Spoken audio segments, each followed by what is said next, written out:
Hello, everyone, and welcome to the Great Awakening Generator. I'm your host, Rose McNair, and today I have with me Monk Manobhi Das from the Loft Yoga Lounge. Namaste and welcome. How are you today? I'm going well, thank you. Yeah, it's been a nice morning. Spent some time reflecting Yes. and projecting what I want for the next weeks. Yes. And I'm ready for the next phase of service to come. So awesome. And you? Well, I'm good. Thank you for asking. I'm good. I've also done the similar thing this morning.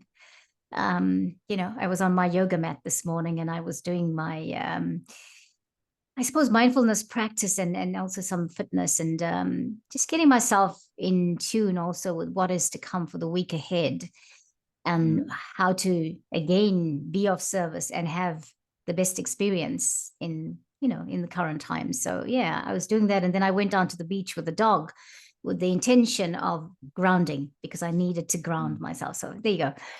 So that's what I've been doing. It's so nice to know we've been doing something similar. Yeah. Great minds think alike, as they say.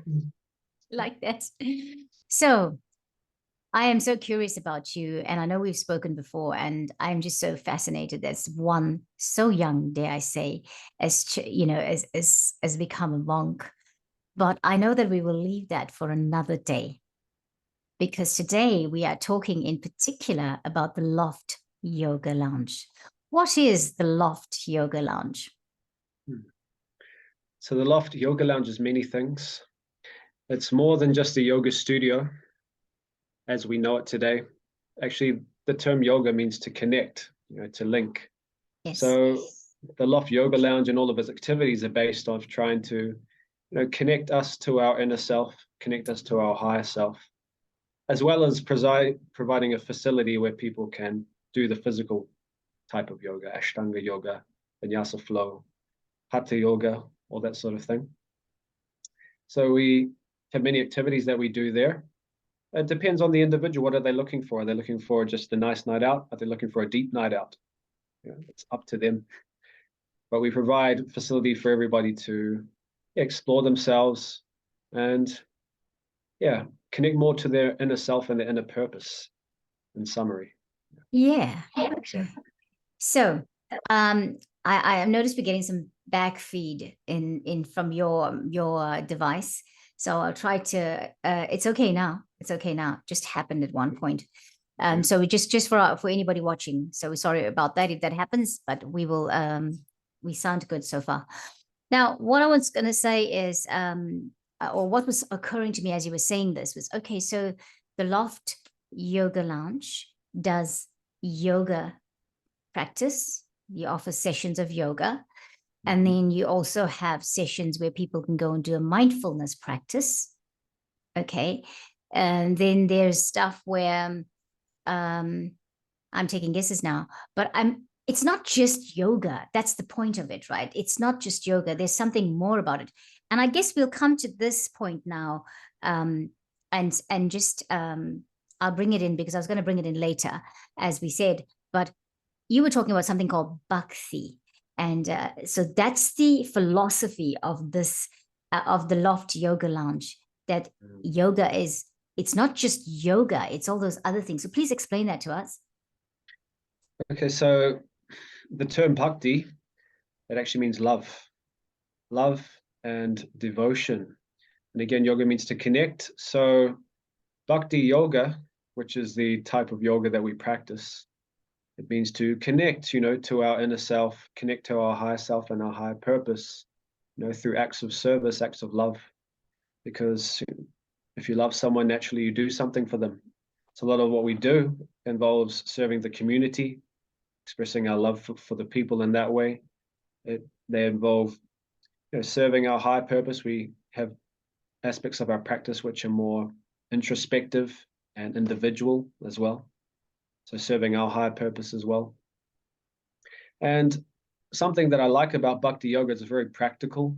It's something that everybody and anybody can do, no matter what walk of life you come from, whether you're a working person, running a house, you've got a family, or whether you're a student, whether you're a monk. It actually doesn't require any major lifestyle adjustments. All it requires you to do is add a little bit of bhakti. And a lot of the practices that we do, they're based off the teachings of the Bhagavad Gita. Some of you may have heard of that particular wisdom text, one of the oldest wisdom texts in recorded history. And if we look at the main character, Arjuna, who was hearing the Bhagavad Gita from Krishna. To speak of the Bhagavad Gita, he was many things. He was a householder, he was a king, and he was about to fight in a battle, basically, for his life, for his kingdom, and for upholding spiritual principles within the world. And because he was in a very tricky situation, he was having to fight against family members in this particular war. He found it hard to put his heart into such a cause. So he sought, higher advice, spiritual advice from Krishna. And that's what the whole Bhagavad Gita is about. It's about how to, fulfill your purpose for the highest cause and, see things from a higher perspective. And one of the main teachings from the Bhagavad Gita is that you don't need to be, a monk living in the forest to have some sort of high connection in your life. You can be fully in the world as Arjuna was in the world, but just through having the right consciousness and connecting all of your activities to your higher purpose, you can actually spiritualize your whole life. So there are some deep philosophical aspects to what we do, but the loft is very accessible. You don't need to be a philosophical person to take part in any of the activities. You just need to come and try things out, try some of the spiritual practices, try some of the consciously made food that we have, and see what suits you, see how you can add a little bit of bhakti or spirituality to your own life. Does that make sense? Yes. Makes a lot of sense to me. I was, there's a few things now popping into my head when you're talking about this. You mentioned earlier, you can make it a fun night out, or you can make it a deeper connection, right? Explain that. But I'm almost thinking that you need to tell us about what exactly these practices are at the Loft Yoga Lounge to explain that part to us, please. Can you? Yes. So, when I'm promoting the Loft Yoga Lounge to different people, I kind of try to see where they're at in life. What are they wanting? If they're young, generally most young people are wanting a good time. So therefore, I tell them when I invite them to the loft that, if you want to have a fun night out, meet good people, good music, good vibes, good food, please come along. And they'll get that if they come. If I can see that the person is a seeker, they're wanting something deeper in life, then I would lean more towards telling them that they can come to the Loft Yoga Lounge and experience a deep night out. So how would that look in either case? So the music aspect, it's the music that we have at the Loft is actually a type of meditation. It's called kirtan. It utilizes mantra, and mantra is known to free the mind. It's known to induce a meditative-like state. And the particular type of mantra meditation we do, it also helps one to, connect to their inner self and connect to the higher self. It's specifically made for that purpose. It also incorporates the use of dance as well, which is, again, it's a sign of, inner freedom, inner connection. It's an expression of one's happiness, in the moment. So someone can come and they can dance to the music, they can enjoy the music meditation and leave it at that. Or, if they're seeking, if they want something deeper, then they can try and connect through the music meditation. And that's a big part of what we do at the Loft. We provide a way for people to connect, but it's also fun as well. Yes. There are different types of meditation to suit different types of persuasions, so to speak. So yes. we provide that for the people who want meditation that's a bit more dynamic. So that's one type of practice that we do. The other type of practice that we do is known as conscious eating. So the type of food that we make It's imbued with higher consciousness, good intentions, with love ultimately. And it's made as an offering to the Supreme, the Divine, that which gives us all the ingredients that we use to make the food.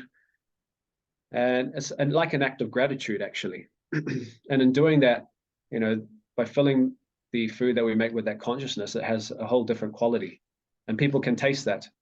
And it is a practice as well, eating conscious food and also eating consciously.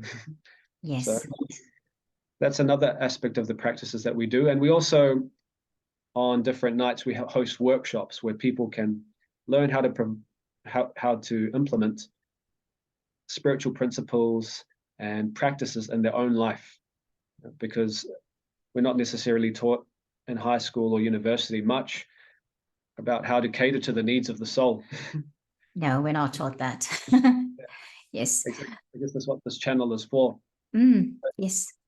Yeah, so the Loft is also for that. It's providing an education on how we can live a spiritual life, one that's deep and that's made and based off higher connection. So those are the three main parts. And also secondarily, but also just as important for most people, is just providing a community where people can connect with like-minded individuals. It's said that if you want to walk fast, you walk alone, but if you want to walk far, you walk together with others. Or another analogy that I've heard is that a stick on its own may be very easy to break, but many sticks tied together can be impossible to break. So we provide a community where you can hang out with like-minded people who have a high purpose in life, who are trying to aspire for high connection in their life. And that's something that also I see missing in mainstream society. I meet a lot of seekers, people who are into spirituality, but they just don't have a social circle which supports them or facilitates their journey. Yes. We're coming to this time now where we do need to have this kind of community ship, so to speak of. I say community ship. I don't know, creating a new word I don't really mean to, but I feel like it's necessary. I'm hearing more and more. It's time now, because of the way things are in our world, because the more we get together like that and you have this group meditation, or you have this group situation, or people coming together, eating, enjoying, having fun, raising the vibration, it's necessary now for this time and space. So there are two things I want to ask you, because I got to remember the questions, because there are more questions than we agreed on. I would like you to please explain, bring in the program. I call it a program, or let's say the timetable for the Loft Yoga Lounge for a week. And then we want to, afterwards, please, let's talk about the people that make this functional. They are amazing, awesome people. They are also responsible for that beautiful energy that comes in to this place, into the food, how it's prepared, all of that. And can you do those two things for us, please? Yes. So timetable, we're open 4 days a week: Monday, Tuesday, Wednesday, and Sunday. So we do the physical yoga practice as well, as I mentioned at the beginning, at our studios. So after work, Monday to Wednesday, we have a yoga session from 6 until 7. Alongside the yoga sessions, in another room of the Loft, we also have different workshops. So on Monday, we have lifestyle workshops. One that was recently done was on Ayurveda, like how to eat, eat in a way which is actually beneficial for your health and provides medicinal effects suitable for your body. Yes. That's one particular example. And another one was about how to deal with anger, how forgiveness. So we have various workshops, touching on different topics, important issues in life, and how to deal with them spiritually. So Tuesday, we also have, alongside the yoga sessions, a kirtan evening. So music-based mantra meditation, where people can just come in, they can experiment with the process of mantra meditation. And we have some amazing musicians, amazing singers who come in and chant these mantras, who lead people through the journey of mantra immersion. And that's quite popular, probably one of our more popular programs as of recent.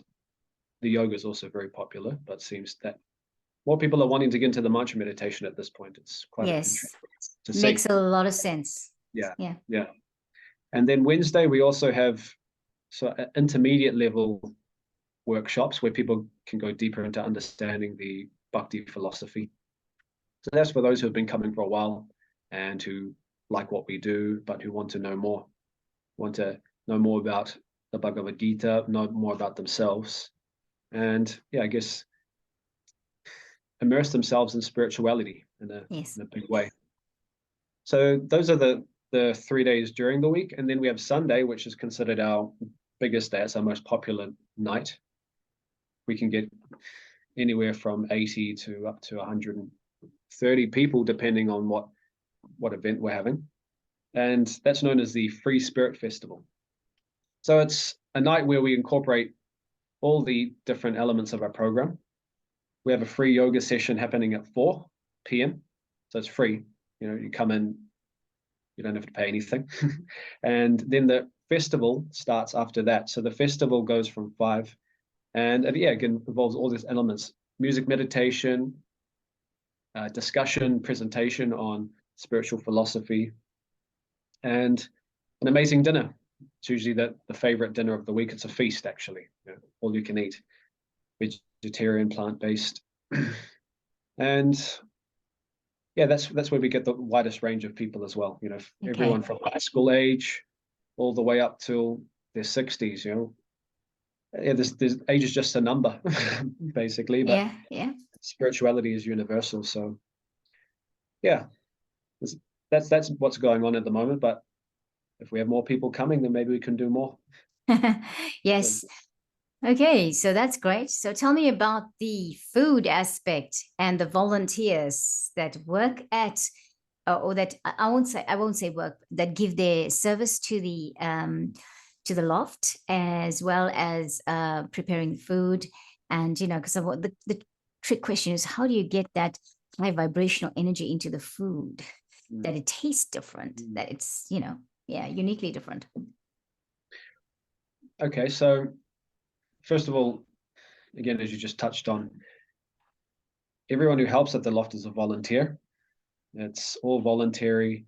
It's all done for the love of the people, and for trying to develop a mood of selflessness, selflessness and self-sacrifice for helping others. So given that that's the basis of why our volunteers are actually there, that consciousness wanting to give to others, it transfers to everything that they do. It's obvious to see when someone's not making any money that there's something different going on. For the cooks as well, those who cook, they start usually sometime in the late morning, early afternoon, and they end up cooking from that time right up until dinner's served. So everything's cooked fresh and served fresh as well, which is quite amazing. Yes. And again, when they're cooking, they have it in mind that I'm cooking what I'm cooking as an offering of gratitude to the Supreme, to the Divine. And through their food, through what they're making, they also want the people to have an experience of that connection. And it definitely transfers through. A lot of the people who do eat at the loft, they do often comment that there's something different about the food that they just can't put their finger on. Oh, yes. But I guess that ingredient, the main ingredient and the most important ingredient in everything that we cook is love. Yes, absolutely. Just like what a lot of people say, that mother's cooking's always best. And it's because of the love she puts into it. When you put love into anything that you do, people can feel that. Yeah. And our food comes from the earth, the mother. Yes. Yeah, exactly. And that's amazing. So I'm just reminded now, when you tell me this about the Ramakrishna temple, where I come from in South Africa. I come from a place called Chatsworth, which is part of Durban, and they serve food to people like this, to the community. And anybody who goes there, they'll just say, come and eat some food. And that food is so different. And I've tasted that food, and I always wondered, what do they put in this food that tastes different from anything else? Even their gulab jamun. Oh my gosh. There's nothing quite like it. So yeah. So coming back to the loft and its purpose in community, because we've got, firstly, I want to say I'm sure that the cooks and the people preparing the food are very into mindfulness practice. If this is all that that's coming through in the food, in the evidence of it is coming through in what they're actually producing out of the hands and the heart and all of that, right? So the Loft Yoga Lounge seems to be something that's supporting community in a big way, not just for what it's doing inside. And before we go on to that, did I hear that somewhere that that people get to eat food on the weeknights after yoga? Is that do you serve dinner then too? Yes. So we serve dinner every night. Okay, that it's open, yeah. Yeah. So I'm not sure if other yoga studios do that, but yeah. So very few. I haven't heard of that. I haven't heard that. I think it's a very Bhakti idea. So I was wanting you to talk about serving the community outside of the yoga and the food, because that's a big community thing, right? It's especially food. When you're giving food to and anybody can come in there, you'll have people that live around, there's even homeless people that might come. I don't know if that's the case that's happening, but I feel like something like this speaks to the community outside of just the yoga, just the mindfulness. Is it something I'm understanding in the correct way when I think that, when I talk about it like this? So you're asking if the act of serving food to the community, does that attract many types of people? That's right. Outside of just the mindfulness community as well? Yes, that's what I'm asking. And also, I don't know, does the loft also support the community, like feed people, outside of the loft, outside of the yoga aspect? Yeah. Yeah, so the loft community is quite large, and serving food to the community has always been a big thing. It's so at the loft, obviously, we cater to the guests who come there. Yes. And it just so happens that they come from a certain demographic. Usually, they're usually young students, professionals, and as I said, the age range, is quite broad. But yes, a lot of them are working class people. It just so happens that's who we attract. But there are other people who serve food outside of the loft. So on a Friday, or every second Friday, I believe, there's another group of people from the community who serve on Queen Street. Okay. And they try to cook as much as possible to feed as many people as possible. Awesome. The homeless do usually come in first, and they give as much as possible, to help them. And then, but it's also open to just the casual bypasser on the street as well. As well as that, we have a cafe at the university, which is run by another member of the Loft community. And prior to that, we were actually distributing food from a stall, like myself and a few others before me. For the past 10 years, we were serving what was known as the $5 vegan lunches. And these were quite a big thing at Auckland University, because where would you get a full meal for $5? Yes, and of all places, and of all places, university, the food is so expensive. Exactly, yeah. So that's been something that the students have noted that is very special about what we do.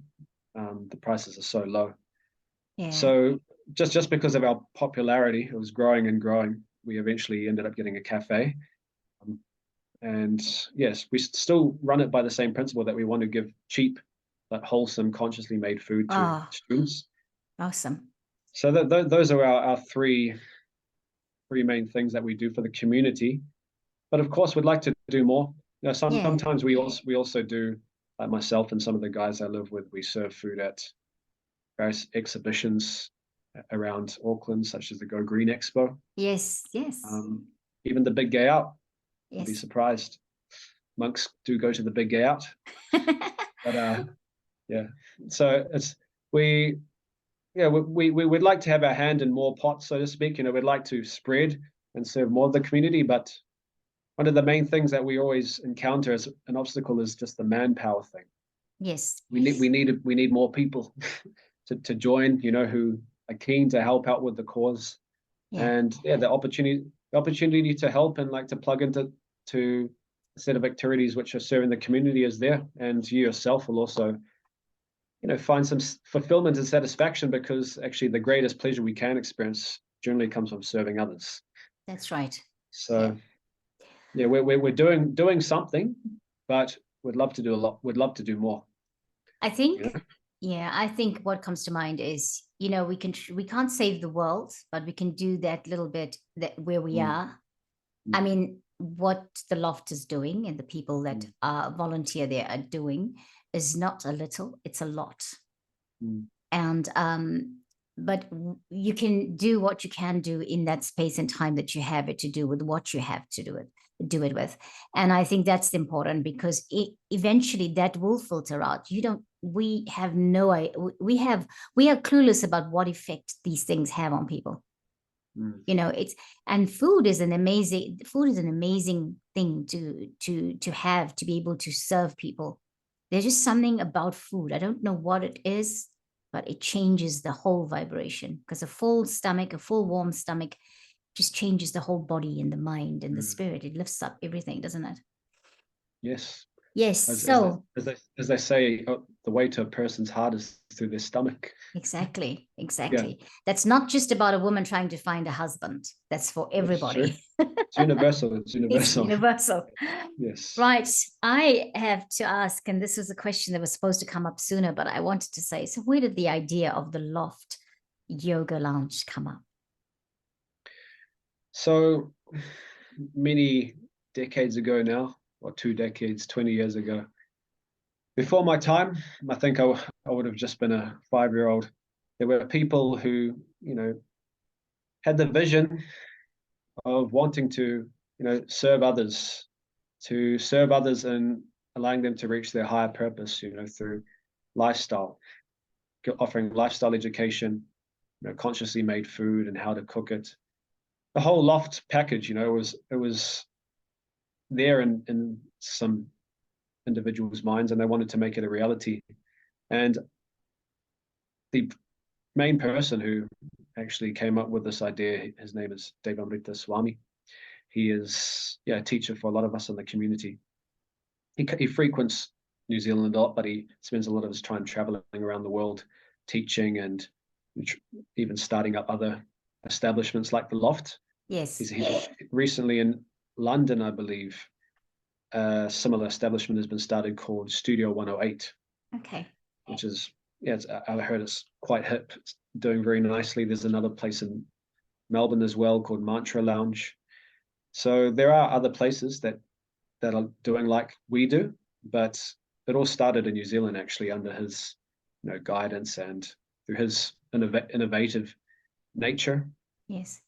And I believe it started in Newmarket, but then shifted to Wellington and somehow found itself again in Auckland. So now in New Zealand there are 3 centers that we have: one in Auckland, one in Wellington, and one in Hamilton even. Okay. So he had the intention of wanting to create a space for young people of all ages to come and just hang out in a cool environment, something that's cool. You can come connect with cool people, have good food, experience good vibrations. Because not everyone is necessarily keen to go to a church if they want to be spiritual. Not everyone is necessarily keen to go to a temple or a mosque if they want to experience spirituality. But it's safe to say a lot of young people today, they like to go out and have a fun night out. So he provided a space where he takes all the spiritual practices but presents it in a very contemporary package in a way which appeals to most people. most normal people, Yeah, yeah, you know, who are maybe yeah. a little bit spiritually inclined, but not religious. Okay. So yeah, it's definitely been successful. You get people from all walks of life who feel comfortable expressing their spirituality and their spiritual interests Yeah, simply because the place is open to everybody. You know, yeah. it's a spiritual hangout spot. It's not necessarily a religious hangout spot, and I think that's made a big impact, and you know, people coming along. Yeah. I think openness and acceptance is Yeah. is a thing that will always attract people, and especially if it's operating from the platform of love. Yes. I think I heard from the manager at when I spoke to her, I can't remember her name now, but she said something about it started in 1994, I think. And Yes. and so that means it's almost 30 years old. Yeah. Actually, yeah. Time flies. It Wow. does, doesn't it? Wow. It's almost 30 years old. Wow. Well, it's giving away your age, but no, I didn't. So how can people find out more about the Loft and where can they go? So if you could give us some web address, that would be good. And So also a physical address will be fine too. yeah, cool. So the physical address is 103 Beach Road, Auckland CBD, just close to Parnell, and it's opposite the old railway station. For those of you who are a bit older, it may help. But as far as how to find out what we do and connect more, social media is always the best way to go about it. Yeah. So we have a few different places where you can look at. On Facebook, you can find us under the Loft Yoga Lounge. Very easy.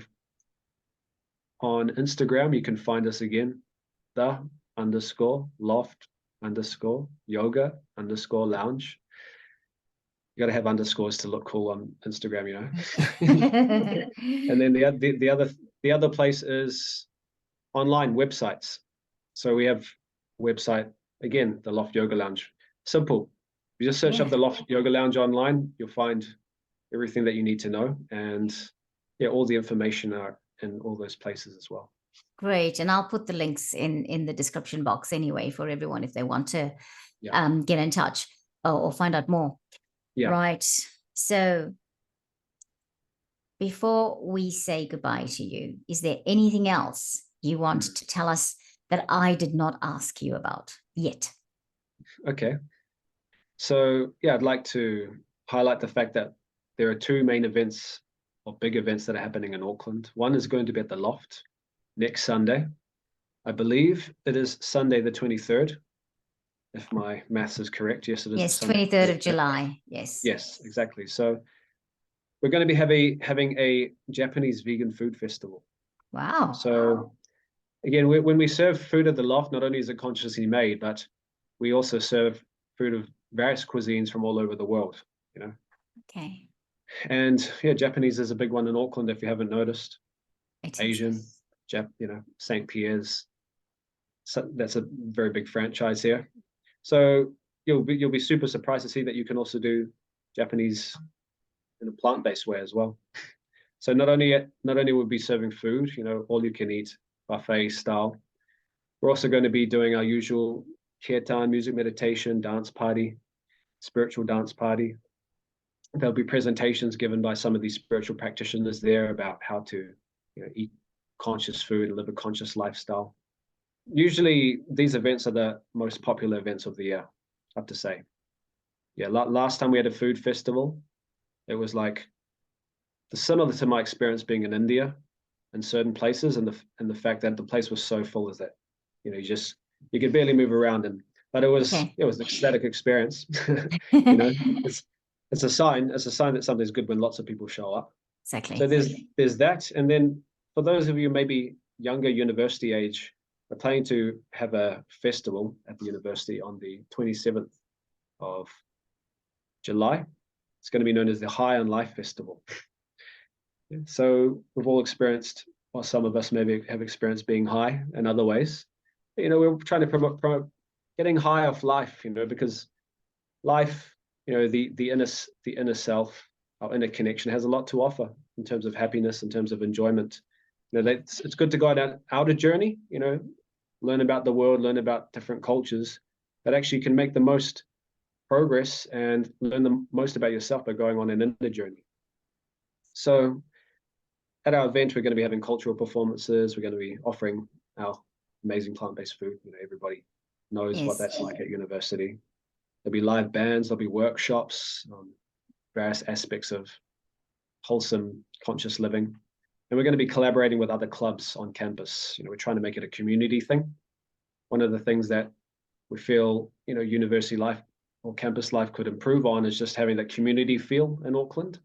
So we're trying to bring that to the university as well, and quite a few clubs have jumped on board to, you know, show their wares and offer people what they have. Yeah. So there's a couple of things to keep an eye out for in the coming weeks. Yeah. Mm. Sounds like a big festival, this one. Yes, that's the aim. That's the aim. Yeah, wonderful. Try to reach as many people as possible. Good. Mm. Yeah. Well, thank you so much. Is there anything else I'll ask again that I have not mentioned that you want to mention? Yeah. I think we covered everything for today. Yes, there'll be more days. Yes. There'll be more days. There'll be more. There'll be more because we're looking forward to having to do some stuff together and more. Thank you. Thank you so much for your time. I know that it's precious. I know that you're very busy. I really appreciate it. You're very welcome. Always welcome here. And I really appreciate your time. So we'll catch you next time. Another time talking to us about something. And yeah, everybody, thank you so much for joining us today. Remember that these festivals that Monk Manobhi has mentioned, they are happening on the 23rd of July, and the other one is on the 27th of July in the year 2023, because I have a feeling people are going to watch this in the future and 2023 will have been over. But we're just saying to you, for this time and space, we had to mention it here on this recording, and you'll find out more anyway. We'll be talking more with him in the future. So thank you everyone for joining us. Thank you, Monk Manobhi. Namaste to you. Thank you. Yes. So do stay tuned, everyone. And yeah, catch you next time. Thank you for joining us on the Great Awakening Generator. Bye-bye.